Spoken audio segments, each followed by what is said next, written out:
a dit Madame, votre enfant est né avec une dysphorie de genre, donc ça veut dire qu'il est né dans le mauvais corps. Si toutes ces années ça allait pas, c'était parce qu'il est enfermé dans le mauvais corps et c'est dur à vivre. C'est un médecin qui lui a dit les termes et qui lui a expliqué, ça l'a rassuré direct. Et là je voyais que ça y est, elle était à fond avec moi et elle me le répète encore que ce jour-là, elle m'a vu sourire comme elle m'avait jamais vu sourire de toute ma vie.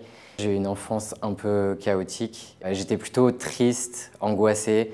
J'ai fait de l'anorexie mentale justement. J'ai grandi avec 4 grands frères. J'adorais piquer leur sap et puis j'étais tout le temps à jouer avec eux au foot ou à faire de la moto ou à faire ce genre de choses. Toute mon enfance quasiment, quand je rentrais quelque part, c'était jeune homme. J'étais toujours genré au masculin parce que j'avais la dégaine, l'attitude qui faisait que ça menait à ça direct. À ce moment-là, je ne savais toujours pas que ça existait, les transitions. Je me suis du coup détruit des années avant de le savoir. Je suis passé même par un an où toute une année, je ne suis pas sorti du tout de chez moi. Moi-même, je ne supportais pas de me voir dans une glace, donc je ne voulais pas que les autres me voient. Donc même pour aller faire des courses avec ma mère, j'étais tout le temps hyper camouflé, comme une pop star qui sort et qui ne peut pas se faire reconnaître. Sous les yeux de ma mère, ça a été très compliqué parce qu'elle me voyait me détruire tous les jours. Je passais par n'importe quelle substance qui pouvait me faire fuir de ce corps. Et le jour où j'ai découvert qu'on pouvait faire des transitions, j'ai découvert un créateur de contenu comme ça sur Instagram. Et j'ai commencé à sourire tout seul et je me suis dit mais c'est ça, c'est la clé de tout ce malheur, je vais enfin me sortir de tout ça. Donc à ce moment-là, j'avais 19 ans. Enfin, 18 ans, parce que j'ai vraiment entamé les démarches à 19 ans. Rien que là, rien que d'y repenser, ouais, c'est un soulagement toujours. J'ai préféré d'abord grave me renseigner, j'en ai parlé vraiment à ma mère. Ça s'est pas forcément hyper bien passé le premier soir parce que j'ai tout débité sans tact. Des termes un peu bruts de je vais changer de sexe, je vais changer d'identité, ma voix va changer. Enfin, je suis direct parti dans les extrêmes, dans tout ce que moi je voulais au fond de moi, sans me dire mais elle, ça va la brusquer que je lui sorte tout ça d'un coup parce que je reste son enfant, c'est elle qui m'a mis au monde. Elle est choquée. Ses premiers mots, c'était mais elle savait pas en fait, elle était pas renseignée. Elle me dit mais tu vas être un monstre, je comprends pas. Qu'est-ce que c'est quoi ces expériences scientifiques là? Elle a dû se dire ça. Et au bout d'un moment, à force de lui montrer des documentaires, de lui envoyer des vidéos, de lui imprimer carrément les pages de forum que je vois de parents qui ont des enfants trans, etc. Au bout d'un moment, elle a commencé à être renseignée. Quand elle a vu qu'au bout d'un an, je lâchais pas l'affaire, elle s'est dit bon bah là, c'est pas un caprice en fait, c'est réel, il en a besoin, c'est vital. Donc elle est venue avec moi à mon rendez-vous chez le psychiatre et lui-même il m'a dit mais il y a aucun doute. Et du coup, il l'a fait venir et il lui a dit Madame, votre enfant est né avec une dysphorie de genre, donc ça veut dire qu'il est né dans le mauvais corps, qu'il en souffre et que c'est ça la clé justement de son bonheur et c'est ce qui arrangera les choses. Si toutes ces années ça allait pas, c'était parce qu'il est enfermé dans le mauvais corps et c'est dur à vivre. Et quand il lui a expliqué tout ça et que ma mère l'a entendu d'un médecin, direct elle a été soulagée et puis là il m'a délivré du coup mon ordonnance pour l'endocrinologue. Et là, avec ma mère, on est descendu du bâtiment et elle criait avec moi dans la rue. On était sur une grosse rue passante en plein Paris et on était là avec le papier, c'était vraiment le Saint Graal et elle chantait avec moi. Là, je voyais que ça y est, elle était à fond avec moi et elle me l'a dit et elle me le répète encore que ce jour-là, elle m'a vu sourire comme elle m'avait jamais vu sourire de toute ma vie.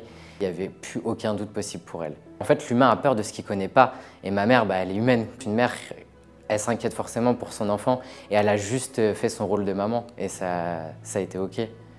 La semaine d'après, même pas, je ressortais avec mon ordonnance pour mes hormones. Franchement, c'était très rapide. Moi, c'était au niveau de ma voix surtout, ça a été les premiers changements. La pilosité, ça vient au fur et à mesure, mais la voix et ma forme de visage vraiment mes graisses se sont réparties très rapidement. Franchement, je me sens grave délivré. Et pourtant, je reste dans le même corps, mais j'ai l'impression de le quitter peu à peu et de prendre une autre apparence. C'est vraiment celle qui me convient. Quand on fait une transition, c'est beaucoup de choses qui changent dans notre vie. Enfin là, du jour au lendemain, on m'a appelé par un autre prénom, on m'a genré autrement et là, je me regarde, je suis méconnaissable. C'est vrai que ça peut être dur quand même et ça, il faut vraiment le prendre en considération. Avant d'entamer sa transition, il faut être sûr que le problème soit vraiment ici et pas ailleurs parce que ça peut être choquant, ça peut être perturbant, même quand on le veut. J'ai commencé du coup le parcours avec mes hormones. 6 mois après, je me suis fait opérer de la torsoplastie. J'étais hyper stressé, mais ça s'est super bien passé. Quand je me suis réveillée, ma mère était là. Comme on était dans un hôpital, un très grand hôpital, il y avait les petits nounours de naissance qu'on offre aux petits garçons avec écrit « c'est un garçon ». Et elle m'avait offert ça, du coup je trouvais ça trop mignon parce que pour elle c'était vraiment une renaissance. Donc franchement ouais, c'était grave cool, je me sentais trop bien. Depuis que je suis opérée, je suis torse nu tout le temps, dès que je peux je le suis. Je suis contente de mon torse et surtout que j'ai que les cicatrices autour du téton. Ça se voit pas du tout. C'est pour ça qu'il y en a plein sur les réseaux qui pensaient même au début ou qui pensent encore, hein, je vois des commentaires, que je suis pas trans. Ils disent mais c'est pas possible. Moi ça me flatte parce que forcément je me dis c'est bien fait et tout. Et là du coup il faut que je fasse l'hystérectomie. Mais d'abord, j'aimerais faire prélever mes ovocytes, vu qu'avec ma chérie, on veut des enfants ensemble. Donc il faut que je fasse ça. Après, je ferai l'hystérectomie. Pour l'instant, je suis super ouvert sur le sujet. Quand on m'en parle, j'ai pas du coup fait de phalloplastie. Je sais pas trop pour l'instant si je veux le faire ou pas par la suite. Je suis pas fermé, je dis pas non, je dis pas oui. Je sais juste pas, je vois ce que me réserve le futur. Mais pour l'instant, je suis très bien comme je suis. Donc je me sens accompli dans ma transition là. Donc c'est cool. Alors du coup là mon fils il a 3 ans, donc je lui en ai pas encore parlé, mais ouais bien sûr je compte lui en parler. En fait je veux jamais lui mentir sur quoi que ce soit sur la vie, sur moi, surtout je veux jamais lui mentir. Je trouve qu'on part trop avec de mauvaises bagages quand nos parents nous mentent jeunes, donc je veux pas que ça arrive avec mon fils.